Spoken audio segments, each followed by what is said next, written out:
आणि आता महत्त्वाच्या टॉप 9 बातम्या। पहिल्या टप्प्यातील लोकसभा निवडणुकीच्या प्रचाराचा उद्या शेवटचा दिवस। शेवटचे काही तास उरल्यानं जनसंपर्कासाठी उमेदवारांची धावाधाव, उमेदवारांचा सभा आणि जनसंपर्कावर भर। गडचिरोलीच्या अतिसंवेदनशील भागामध्ये वायुसेनेच्या हेलिकॉप्टरनं मदत पथकं रवाना केली। पहिल्या टप्प्याच्या लोकसभा निवडणुकीच्या पाठवण्यात आलेली ही मदत पथकं। चंद्रपूर जिल्ह्यात आज 4 ठिकाणी ओबीसी मेळावे। चंद्रशेखर बावनकुळे आणि भुजबळ ओबीसी मेळाव्याला संबोधित करणार। सुधीर मुनगंटीवारांच्या प्रचारासाठी ओबीसी मेळाव्याचं आयोजन।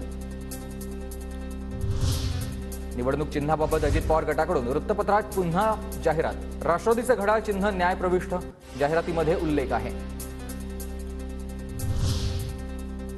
अजय बोरस्तेंनी काल मध्यरात्री घेतली मुख्यमंत्री शिंदेंची भेट। नाशिकच्या जागेसाठी बोरस्तेंना उमेदवारीची कार्यकर्त्यांची मागणी। मुख्यमंत्री शिंदे आणि बोरस्तेंमध्ये नाशिकच्या जागेवरून चर्चा झालेली आहे। बुलढाण्यातील स्वर्गवासी शरद जोशी यांच्या शेतकरी संघटनेचा रविकांत तुपकरांना पाठिंबा आहे। संघटनेचे प्रदेशाध्यक्ष ललित बहाळे आणि पत्रकार परिषदेमध्ये यांनी घोषणा केली।